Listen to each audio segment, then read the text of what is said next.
The morning sun cast long shadows through the tall windows of the royal palace, painting golden stripes across the marble floors. Prince Alexander stood in his chambers, adjusting the collar of his military uniform with trembling hands. His valet, Thomas, watched silently from the corner, recognizing the weight that pressed upon his master's shoulders. For 3 months, the palace had been a place of whispered conversations and hushed footsteps. The Queen Mother, Elizabeth, lay in her private quarters, growing weaker with each passing day. The doctors had done everything within their power, but some battles could not be won, not even by royal decree. Alexander remembered her as she had been in his childhood, a woman of remarkable strength who could command a room with a single glance, yet whose eyes would soften whenever they fell upon her youngest son. She had taught him to ride his first horse, had been there when he took his first steps, and had defended him fiercely when court advisers questioned his unconventional choices. The prince made his way through the corridors, his footsteps echoing in the unusual quiet. Normally, these halls buzzed with activity, servants rushing about their duties, courtiers discussing matters of state, visitors waiting for audiences. Today, everyone moved with deliberate care, as if the very walls might shatter from too much noise. Lady Catherine, his mother's longtime companion, met him outside the Queen Mother's chambers. Her eyes were red-rimmed, though she maintained the composure expected of someone in her position. "Your Highness," she said softly, "she has been asking for you all morning. The doctors say—" Her voice trailed off, but the meaning was clear. Alexander nodded, unable to trust his voice. He had known this day would come, had tried to prepare himself for it. But how does one prepare to lose the person who had been their anchor through every storm? Inside the room, the heavy curtains had been drawn back at the Queen Mother's request. She had always loved the morning light, had often said it reminded her of new beginnings. Now, propped up against silk pillows, she looked smaller than he had ever seen her, as if the illness had not just weakened her body, but had somehow diminished her very presence. Yet when she saw him, her face transformed. The smile that spread across her features was the same one that had greeted him thousands of times before, full of love, pride, and an understanding that went beyond words. "My dear boy," she whispered, her voice barely audible but still carrying that note of authority that had made diplomats and generals alike pay attention. "Come, sit with me."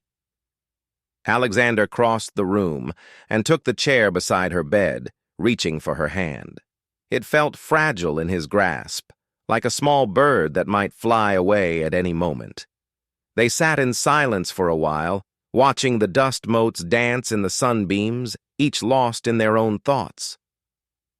"Do you remember," she began, her words coming slowly but deliberately, "when you were 7 and decided you wanted to be a sailor instead of a prince?" Despite everything, Alexander found himself smiling. "You packed me a bag and told Father I had your permission to join the Navy." He was furious, she chuckled weakly. "But you needed to know that your dreams mattered, that being born into this life didn't mean you couldn't choose your own path." They talked for nearly an hour, revisiting memories like old friends. She told him stories he had never heard before, about her own childhood, about meeting his father for the first time, about the challenges she had faced as a young queen in a court that often resisted change. As the morning wore on, Alexander noticed the subtle changes, the longer pauses between her words, the way her breathing had become more labored, the moments when her eyes would close as if the effort of staying awake was becoming too much.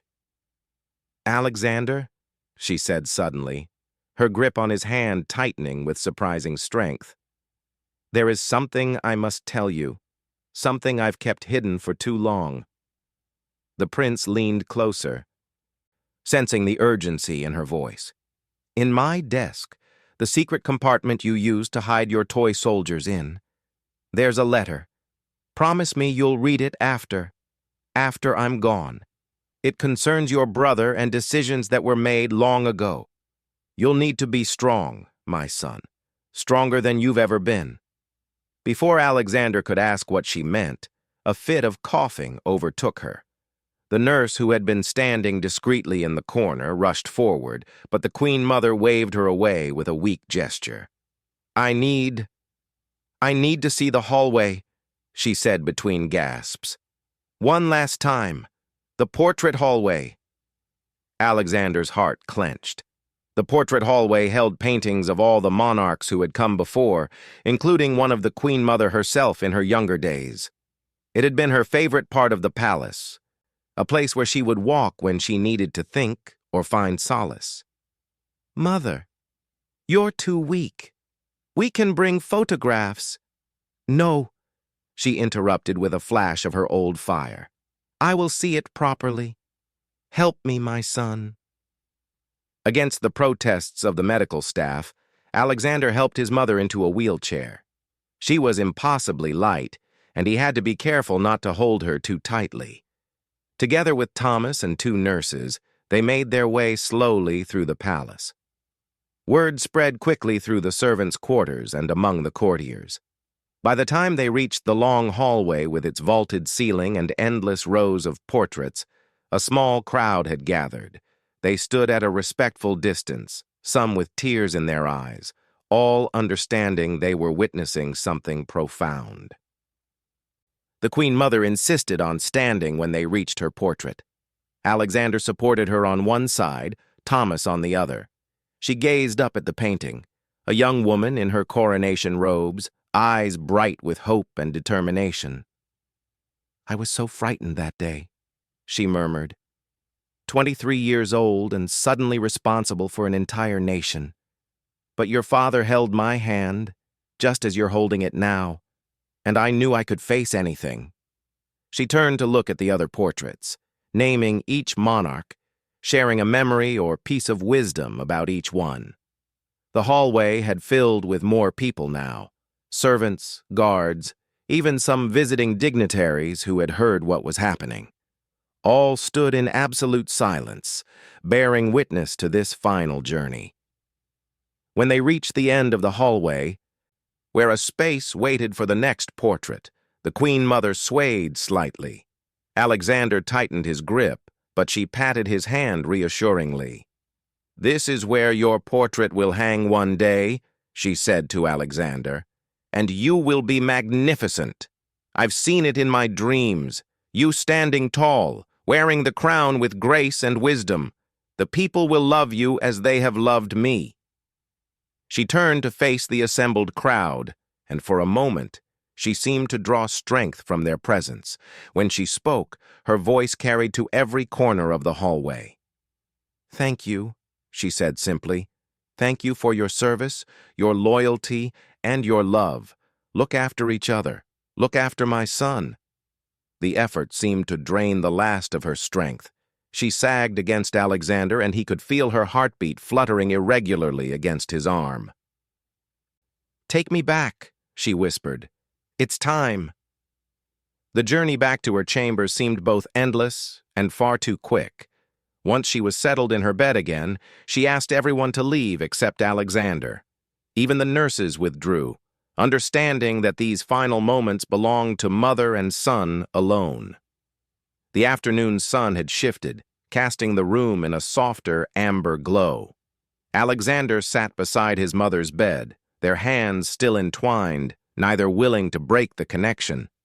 The silence between them was heavy with unspoken words, with all the conversations they would never have, all the moments they would never share.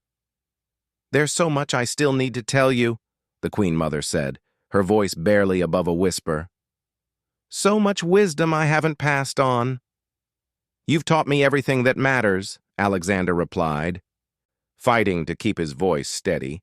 How to be kind when it would be easier to be cruel, how to stand firm when everyone else would bend, how to love deeply, even knowing that love can bring pain.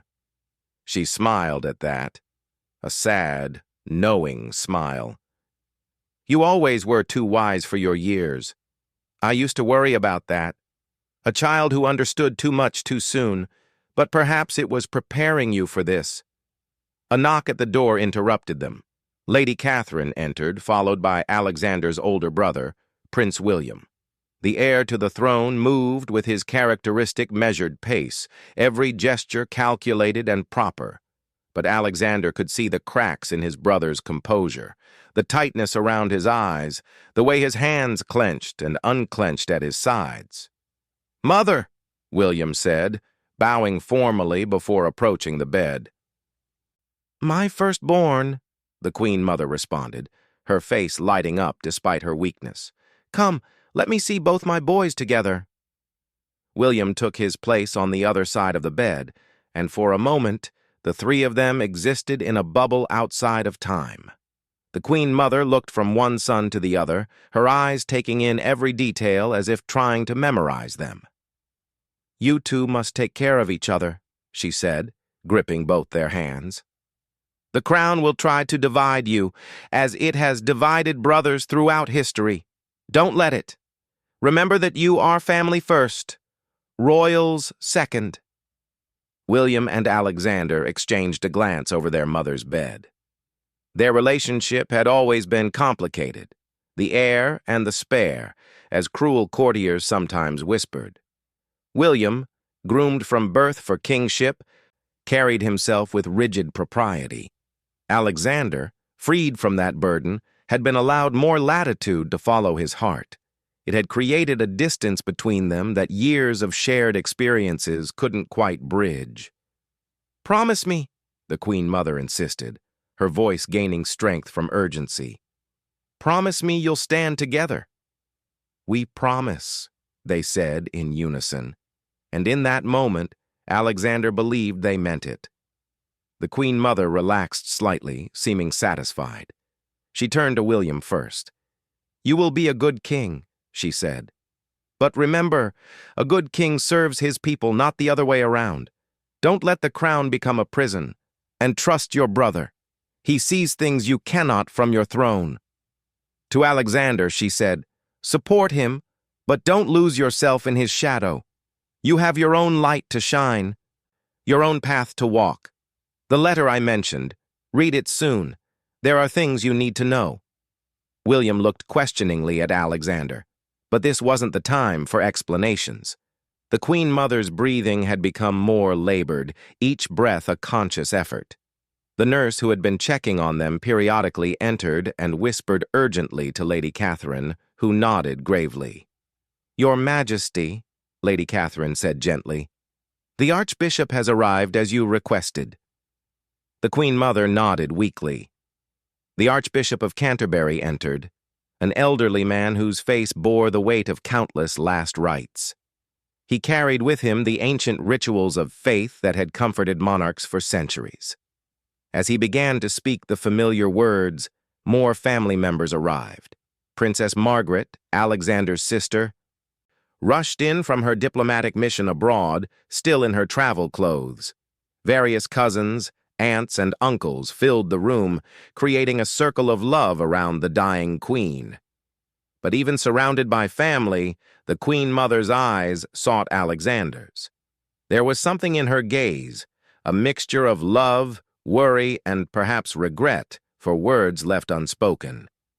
The Archbishop finished the last rites, and a strange calm settled over the room. The Queen Mother seemed to rally slightly, as often happens in those final moments when the body makes one last effort before letting go.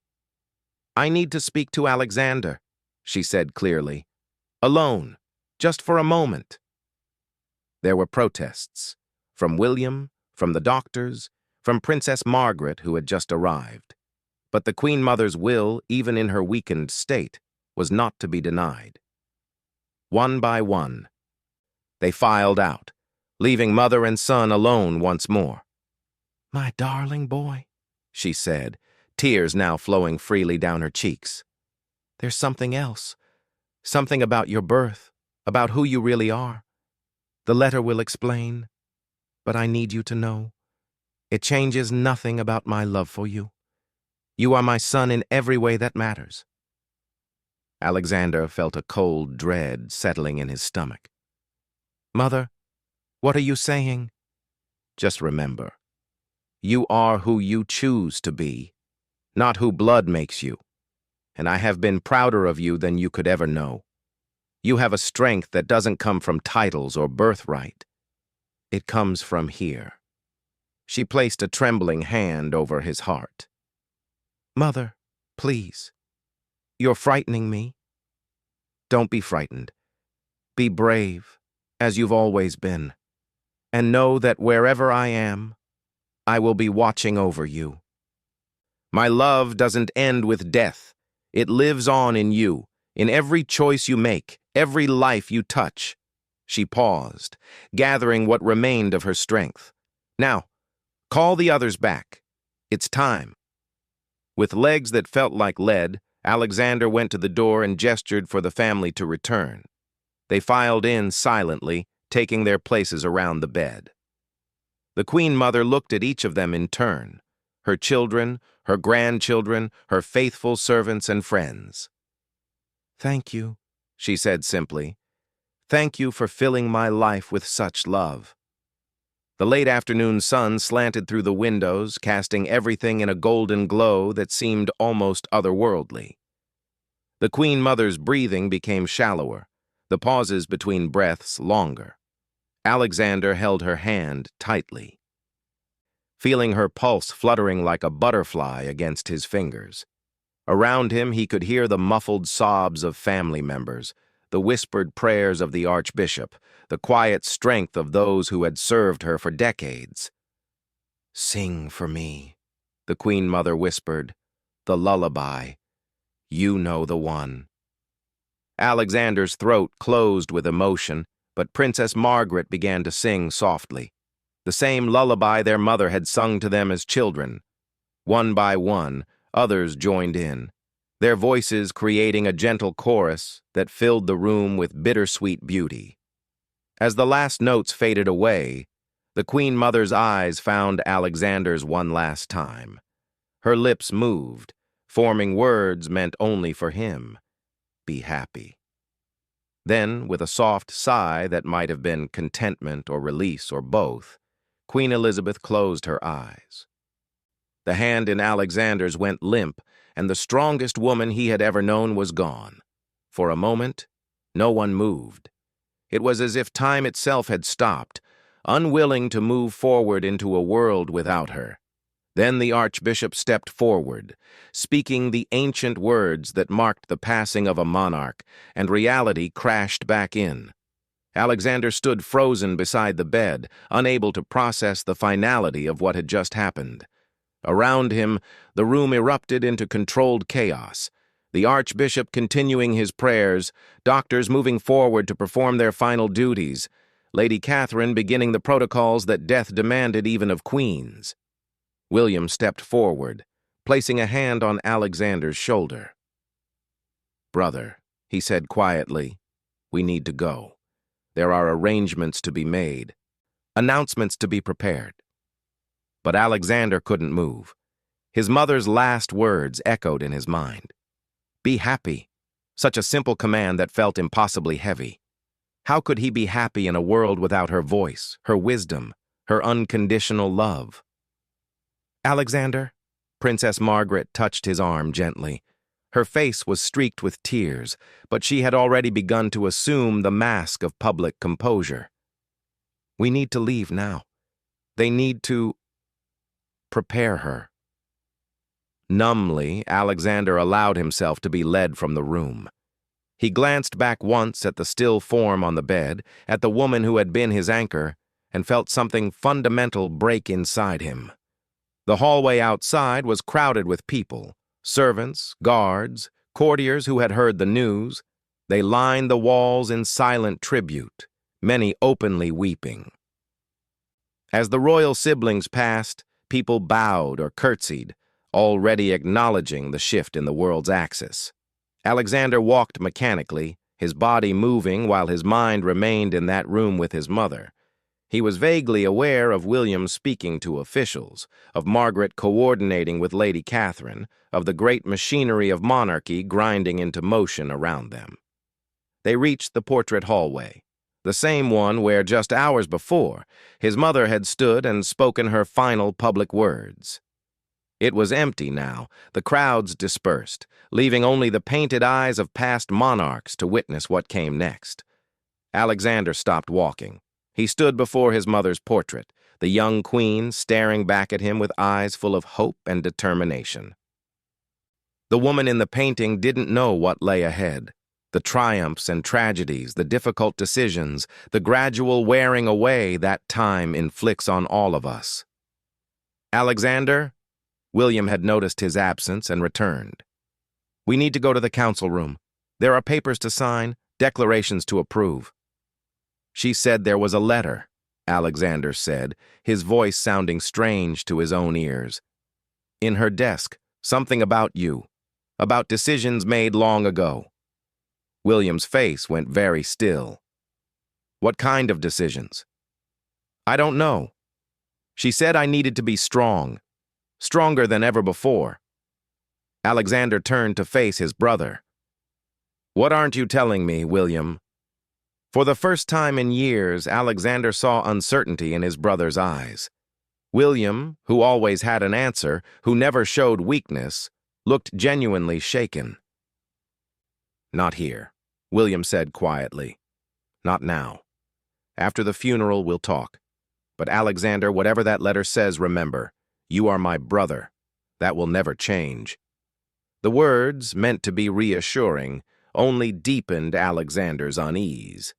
He nodded slowly, then turned back to the portrait. The painted queen smiled serenely, keeping her secrets. I'll meet you in the council room, Alexander said. I just need a moment. William hesitated, then nodded and walked away, his footsteps echoing in the vast space. Alone with the portraits of the dead, Alexander felt the full weight of his loss crashing down on him. His legs suddenly felt weak, unable to support him. He reached out to steady himself against the wall, but his hand found only air. The room began to spin. The portraits blurred together, a kaleidoscope of faces and eras. His chest felt tight, as if iron bands were squeezing his ribs. He couldn't breathe, couldn't think, couldn't do anything but feel the overwhelming absence of the person who had been his constant since before memory began. Your Highness? A guard had noticed his distress and stepped forward. Alexander tried to respond, but no words came. His vision was darkening at the edges, and a strange ringing filled his ears. He was dimly aware of more people rushing toward him, of voices calling for help. His knees buckled. As he fell, time seemed to slow. He saw his mother's portrait one last time, saw something in those painted eyes that might have been understanding or farewell, or both. Then the prince collapsed completely, his body hitting the cold marble floor as the palace hallway erupted into chaos. Guards rushed forward.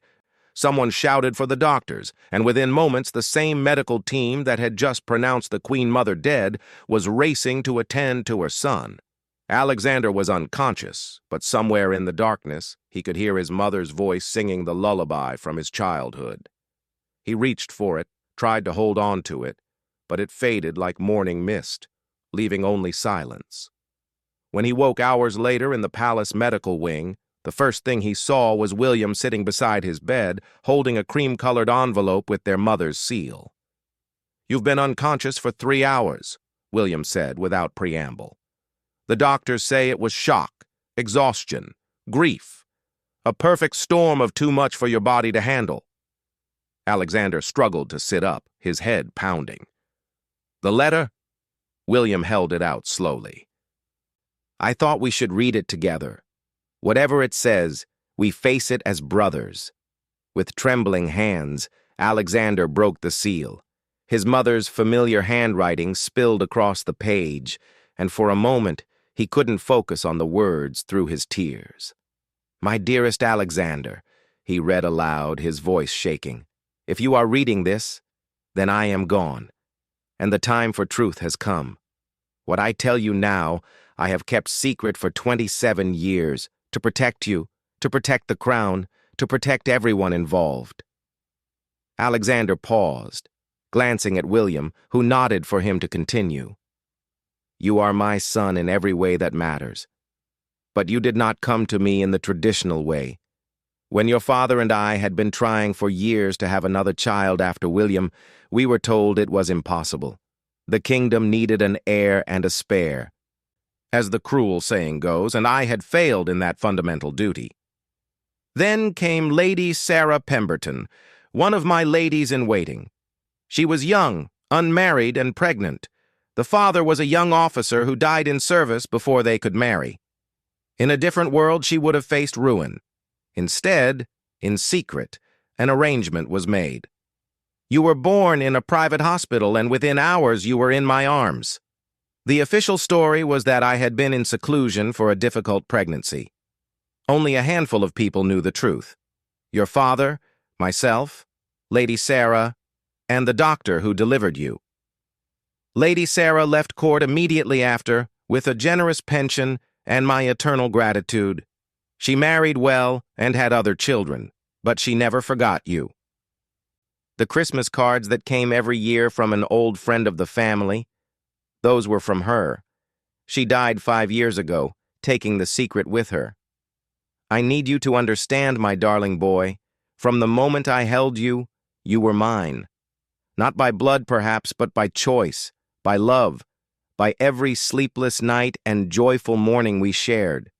You are a prince, not because of your birth, but because I claimed you as such, because you have proven worthy of it 1,000 times over. William has known since his 21st birthday. Your father thought he should know, in case questions ever arose. William has protected this secret as fiercely as I have, because he too knows that you are his brother in all the ways that count. I tell you this now not to shake your world, but to free you. You have always felt different, set apart somehow. Now you know why. But this knowledge comes with choice. You can remain Prince Alexander, continue your life as you have known it, or you can step away from the royal life, knowing you have no blood obligation to it. Whatever you choose, know that you have been the greatest gift of my life. Watching you grow into the man you are, compassionate, brave, genuine in a world that often rewards artifice, has been my deepest joy. Be happy, my son. That is my final command to you. Be happy and be yourself, whatever that means to you. All my love, always, Mother. The letter fell from Alexander's nerveless fingers. The room was absolutely silent, the weight of revelation hanging between the brothers like a physical thing. You knew, Alexander said finally, his voice hollow. All these years. You knew. I knew, William confirmed quietly. And it changed nothing. You are my brother. You have always been my brother. Alexander laughed, a broken sound. I'm nobody. I'm not even really a prince. You're wrong.